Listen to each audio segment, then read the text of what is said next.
보행 메커니즘에 대해서 설명해 보고자 합니다.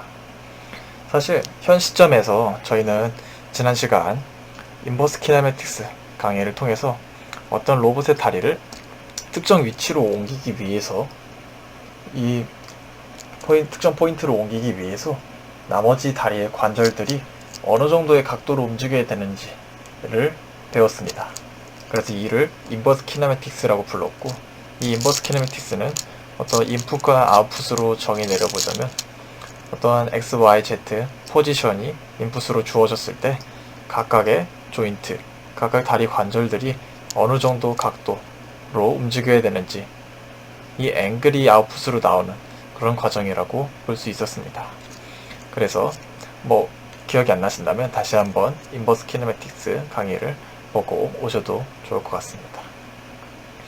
이번에는 이제 그 인버스 키네매틱스를 통해서 로봇이 어떤 포인트를 움직이기 위해서 어떤 각도로 움직여야 되는지는 알겠는데, 이 로봇을 실제로 걸어가게 하는 이 모션을 만들기 위해서는 어떠한 메커니즘이 필요한지에 대해서 설명을 해보고자 합니다. 그래서 이 작업이 진행되기 전에 저희가 지난 시뮬레이션 시간에서 다루었던 기억이 나실지 모르겠지만 시뮬레이션 시간에서 파이블렛에 T0, T1, T2, T3라는 값이 있었어요. 이 값들을 다시 한번 되짚어보고 넘어가 보고자 합니다.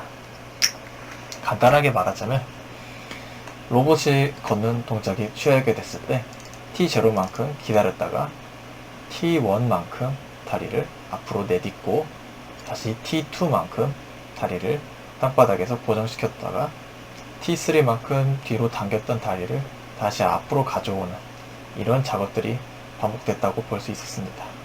자, 사실 직접 시뮬레이션을 한번 보면서 설명을 다시 드리도록 하겠습니다.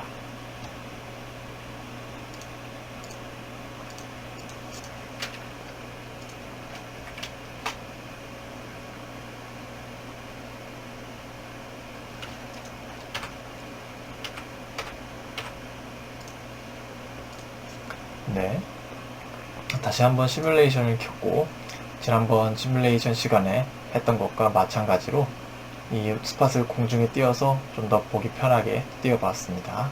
자, T0, T1, T2, T3 값을 한번 바꿔볼게요. 지난 시간에 해서 한번 빠르게 하고 넘어가겠습니다. T0와 T2가 현재는 0으로 되어 있죠. 이 값을 좀 더 올려보겠습니다.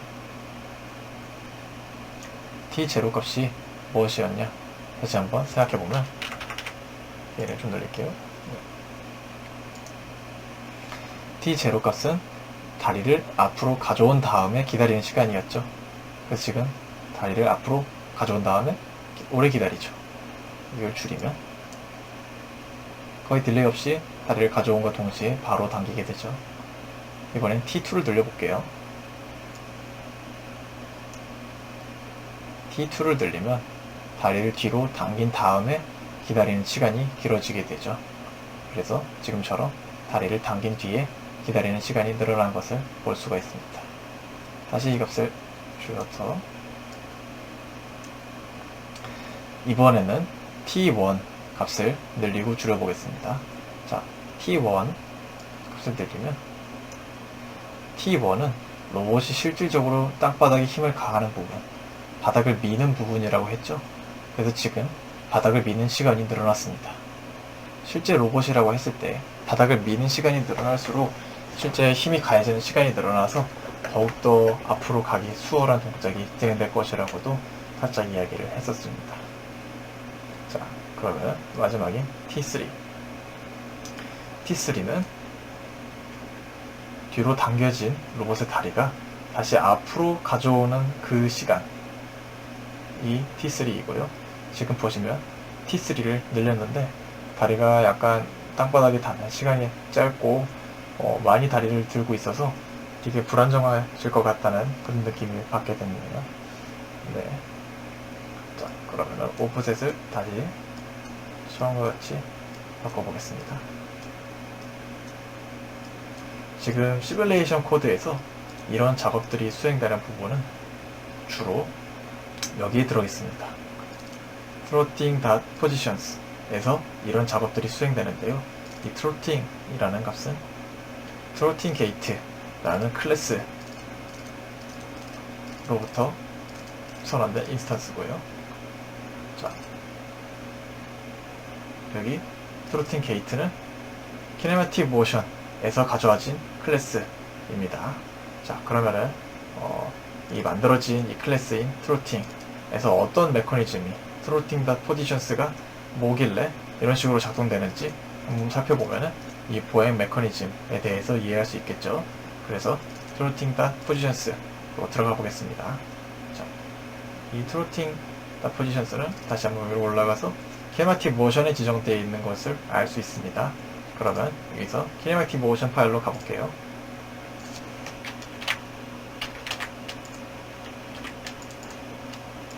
시뮬레이션 잠깐 끄고요. 자, 여기서 보시면 positions가 여기 있는 게 보입니다. 자, positions에서 어떤 작업이 수행되길래 이런 보행 메커니즘이 들어가게 되는 걸까 한번 볼게요. 여기서 뭐 리드 유저 디버그 파라미터가 뭐 잔뜩 되고 있고, 여기서 인풋으로 KB 오프셋이라는 걸 받고 있는데, 이 KB 오프셋에 있는 모든 밸류들이 이거는 딕셔너리인가봐요. 이런 식으로 지정되어 있는 것 같고, 이 모든 밸류들이 0000일 때는 그냥 리드 유저 디버그 파라미터가 돼 있고, 0000이 아닐 때는 이 KB 오프셋에 있는 값들을 인풋으로 받게 되어 있네요. 자, 여기서 마찬가지로 계속해서 리드 유저 디버그 파라미터가 이어지고, 이 지정, 자, T0, T1, T2, T3가 다 더해진 값을 뭐 TT라고 했고, TT3를 나누기 2라고 하는 게 뭐 TT2라고 하고, 이런 여러 가지 작업들이 반복된 다음에 여기 보시면 리턴 값으로 R이 지정되어 있는데, 이 R이 뭔가 해서 봤더니 여기에 있는 4차원 배열을 만드는데, 4차원 배열에 각각 calcreg, calcreg, calcreg 라는 이런 함수의 아웃풋 값이 지정되어 있는 것이 보이네요. 살짝 예상해 보자면 지금 이게 4개가 있으니까 이게 앞에 두 다리, 뒤에 두 다리 해서 이 다리 하나하나마다 각각 이 calcreg라는 함수가 수행되고, 이것의 아웃풋으로 어떤 앵글 값이나 어떤 포지션 값이 나와서 이거를 얘가 취합해서 리턴해 주는 것이 아닐까 라는 그런 생각이 드네요. 네, 그러면은 다시 여기서 메인인 부분이 calcreg라는 함수이기 때문에 이 calcreg를 한번 다시 올라가서 살펴볼게요. 자, 이에 앞서서 제가 좀 못 짚고 넘어간 부분이 있는데요. 여기에 throttling gate라는 이 클래스가 처음 선언될 때 어떤 식으로 초기화 되는지 한번 볼게요. 여기 보시면은 셀프 밸류들이 잔뜩 이렇게 초기화되고 있는 모습이 보이고요. 여기서는 add user debug 파라미터가 잔뜩 수행되고 있는 것이 보입니다.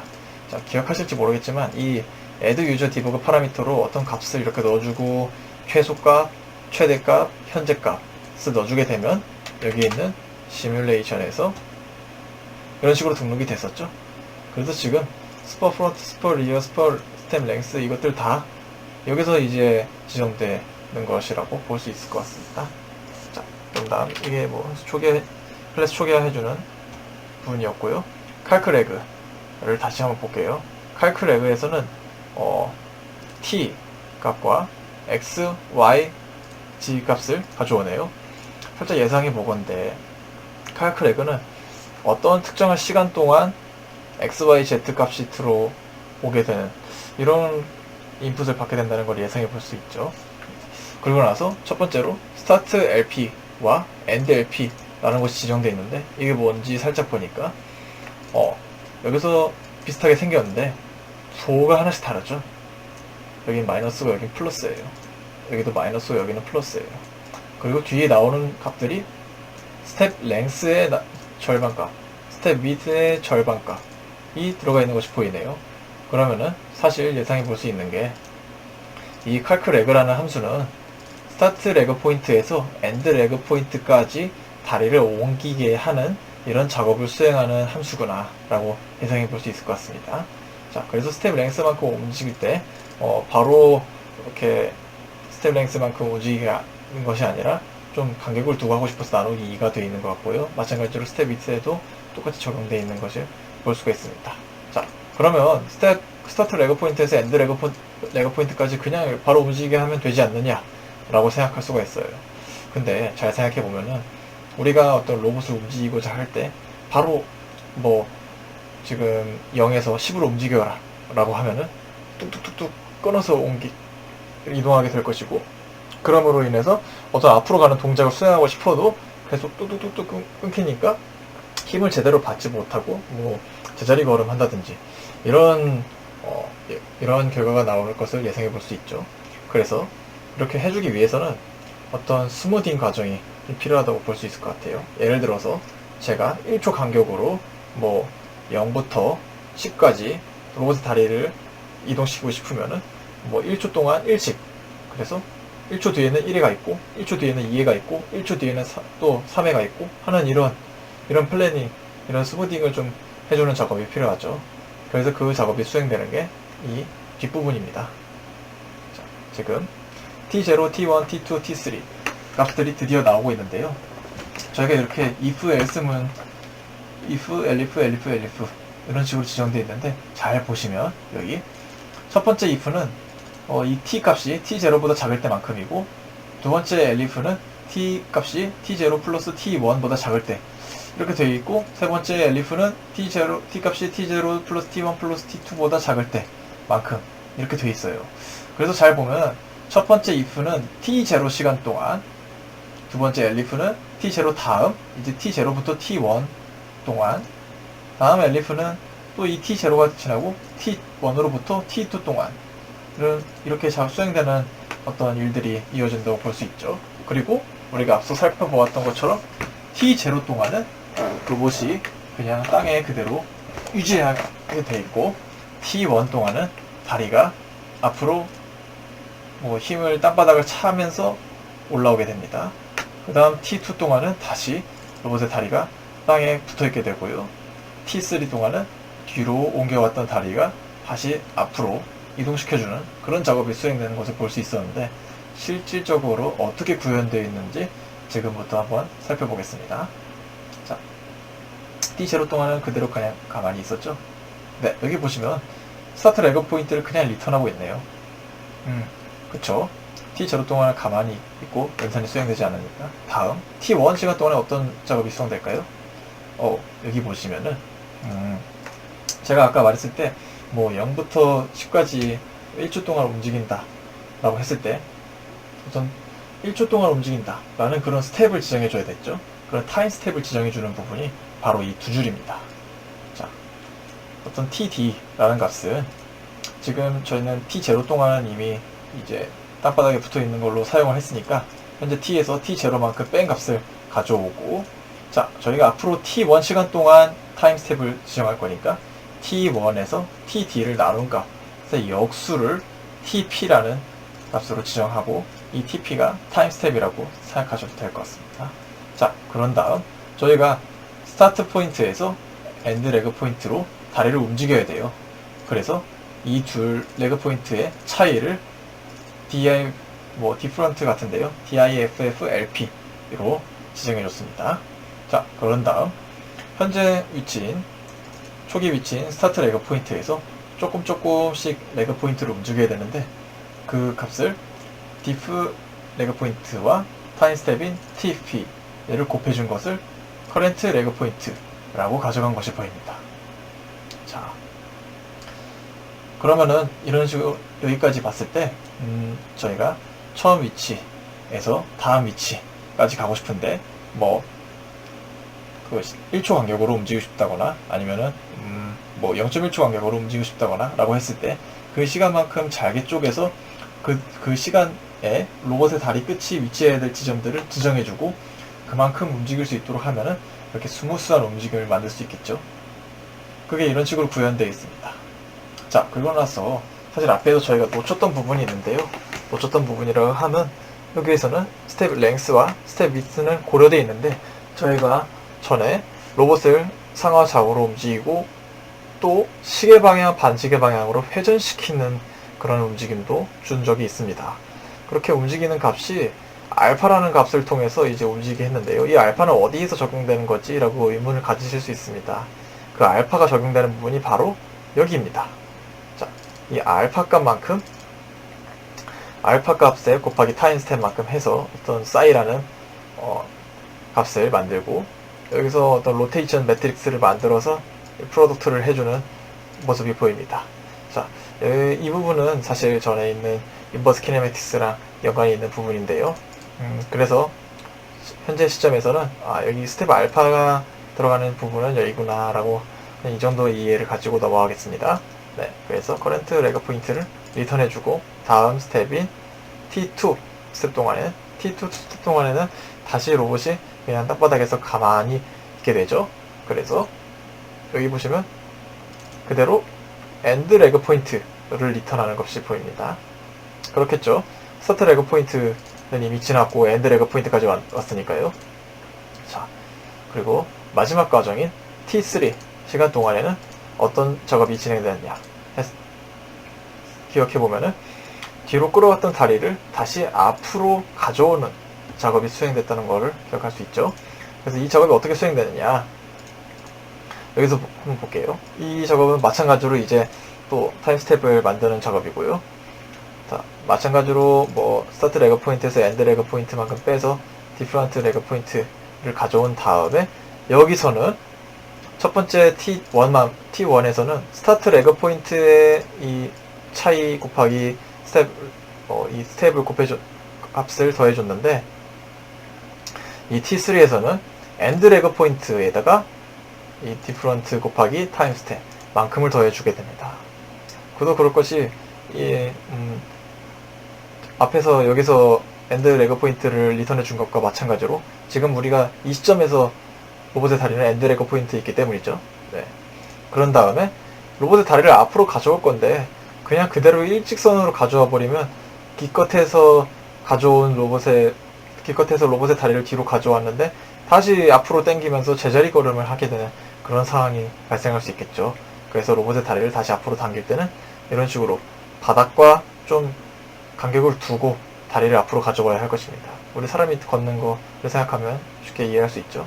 자, 그렇게 될 때 이 앞으로 땅바닥과 좀 이렇게 포물선 형태를 띠면서 가져와야 되는데 이때 잘 생각해보면 이 형태가 사인 함수의 반주기의 모습과 비슷하다는 것을 볼 수 있습니다. 그래서 여기서는 사인 함수가 들어가 있는데요.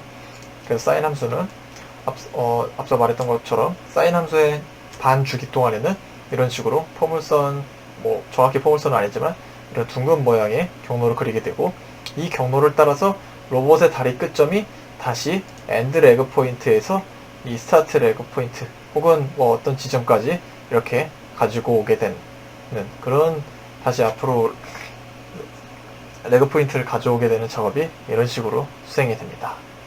그리고 나서 이 작업이 수행될 때 이거는 옆으로 이동시키면서 다리를 가져올 필요는 없죠. 네. 그래서 첫 번째 밸류에만 이런 값이 더해지는 모습이 보입니다.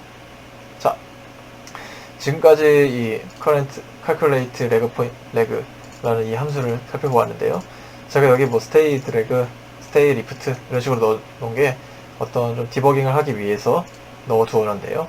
실제 다시 한번 시뮬레이션을 켜서 이 값들을 한번 살펴보면서 이 사이클을 다시 한번 이해해 보도록 하겠습니다. 자, 다시 한번 걸음을 시켜볼게요. 네, 로봇이 걷고 있는데 여기 보시면 이 하나하나가 다리 하나씩을 맡고 있는 모습이 보이죠? 다리 4개니까 이거 하나하나씩 들어올 거예요. 자, 그런 다음에 제가 지금 너무 시간이 빨리 지나가지고 이게 움직이는 게 잘 안 보이는데 자, 이 타임 스텝을 t 값들을 늘려보겠습니다. 그리고 나서 다시 한번 시뮬레이션을 보시죠. 자, 최대로 한번 키웠어요. 지금 다시 한번 보면 자, 로봇의 다리, 이 다리만 볼게요. 다리 앞으로 가져왔다, 기다렸다, 당겼다, 기다렸다, 가져왔다, 기다렸다, 당겼다, 기다렸다가 반복되는 모습이 보이죠?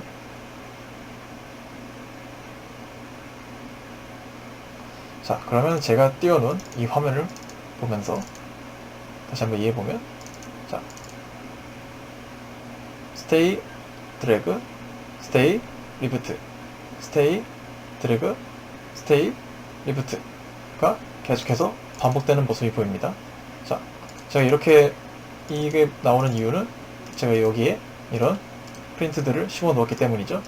stay, 드래그, stay, 리프트, 다시 stay, 드래그, stay, 리프트가 반복되는데, 기다렸다가 다리를 끌고 왔다가 다시 기다렸다가 다리를 다시 앞으로 가져갔다가, 이게 계속 반복되는 과정이죠.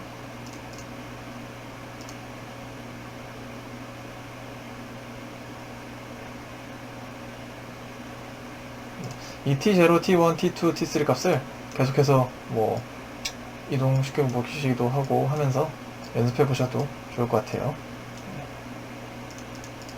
자, 그러면은 첫 번째인 이 보행 메커니즘에서 첫 번째 시간이 calculation leg라는 이 함수에 대해서 살펴보았어요. 자, 그리고 나서 다음 시간에 이어서 진행을 해볼 텐데요. 다음 시간에는 이 position이라는 함수에 대해서 함수부터 한번 시작해 보고자 합니다. 자, 지금 사실 여기서 보셨을 때 이런 다른 값들은 크게 상관하지 않으셔도 되고 앞으로 바뀔 수도 있어요. 제가 그냥 현 시점에서 강의하기 편하기 위해서 이런 식으로 보여지기 위해서 나온 숫자들이라고 생각하시면 될 것 같습니다. 자, 이 stay drag, stay lift도 사실은 제가 이 강의 때 해서 넣어놨는데 실제 레포지토리에는 없을 수도 있다는 점 다시 한번 알려드립니다. 왜냐면 시뮬레이션 킬 때마다 계속해서 이런 그 값들이 콘솔에 나오게 되면은 좀 보기 안 좋을 수도 있잖아요. 그래서 여기까지 해서 이번 강의는 마치고 다음 시간에 마저 보행 메커니즘에 대해서 좀 더 설명을 해보도록 하겠습니다.